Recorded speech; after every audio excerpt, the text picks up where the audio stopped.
سموها قرش ونص وسموها كمان نملة. راح نحكي اليوم عن المرسيدس الدبليو 210. خليكم معنا.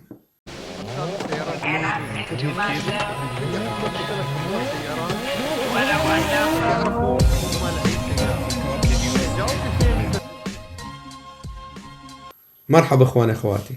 اليوم راح نحكي عن المرسيدس الدبليو 210 اللي بلش انتاجها من 1995 استمرت لل 2003. طبعا راح نشرح كل اشي لازم تعرفه قبل ما تشتري هاي السيارة. خليك معي. نبلش بالداخلية. الداخلية إجمالا يعني المواد المصنوعة منها كثير ممتازة. يعني ممكن تلاقي سيارة بكيلومترات عالية وما فيها مشاكل هريان زي باقي السيارات، لكن الأمر لا يخلى مع تقدم عمر السيارة لازم نتطلع لأشياء كثيرة. منها عند الستيرنج، العلبة اللي ورا الستيرنج اللي بسموه غطا الستيرنج بيصير فيه طقطقة وأصوات، ونتأكد من كل إشي كهربائي بالسيارة.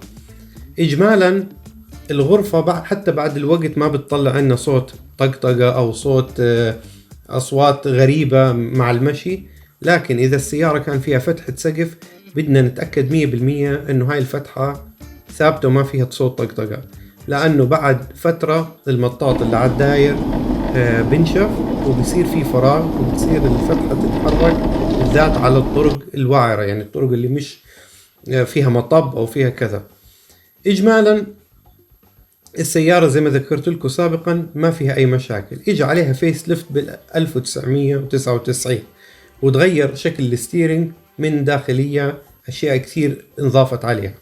مثلا صار فيها تكييف للكراسي، صار فيها طبعا تدفئة الكراسي كانت موجودة أول، النافي تغير فيها اللي ركبوه، زائد وجود اوبشن بالسيارة اللي هو البرادي الخلفية اللي هو الكرتن اللي ورا.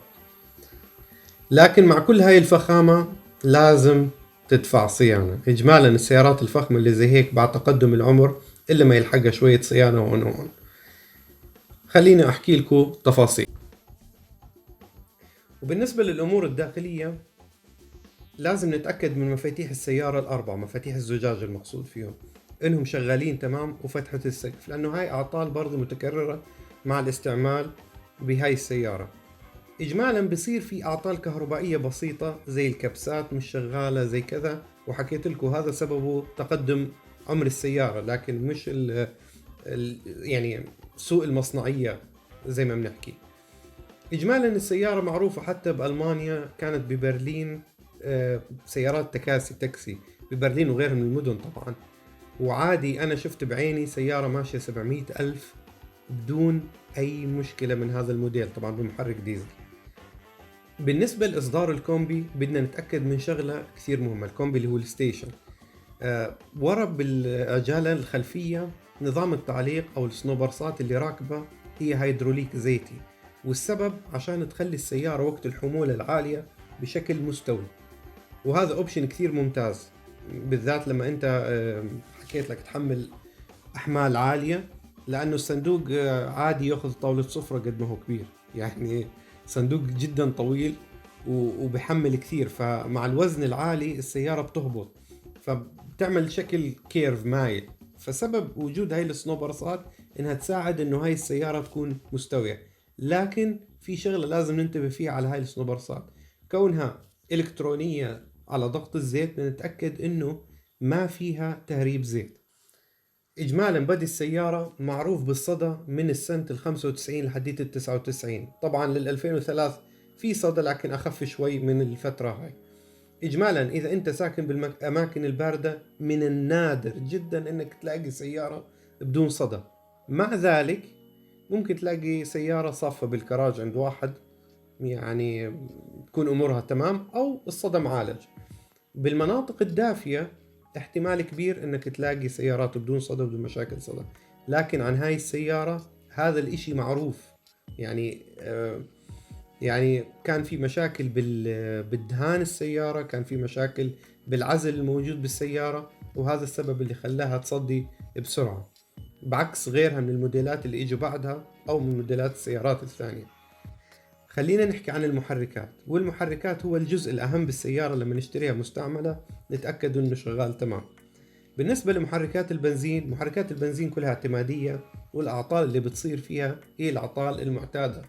لكن محرك 2000 سي سي 2 لتر عفوا، أو بسموه 2 لتر أو 2000 سي سي، الكمبرسور بالعادة بتصير فيه مشاكل وبصير فيه أكلان زيت. بدنا نتأكد من هذا الموضوع قبل الشراء. لكن باقي المحركات هم الأفضل من محرك 2000 الكمبرسور.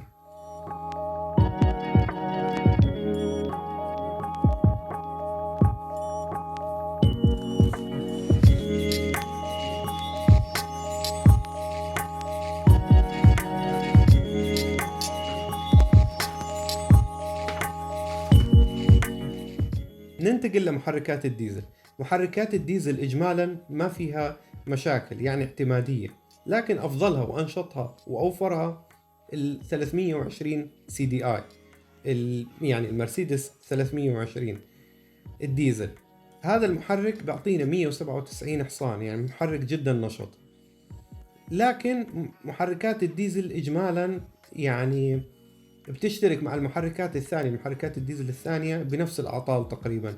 التوربو، الانجكتورات، تهريب زيت من هون، تهريب سائل تبريد من هناك. يعني هذا إشي وارد بكل المحركات، مش بس محركات المرسيدس.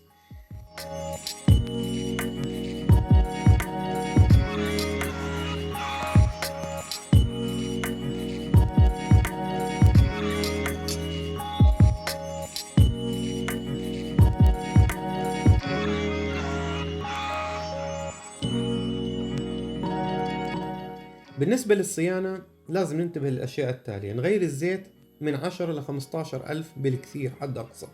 بالنسبة للمحركات، المحركات مزودة بجنزير صدر مش قشاط صدر، والجنزير لازم يتغير كل 300 ألف.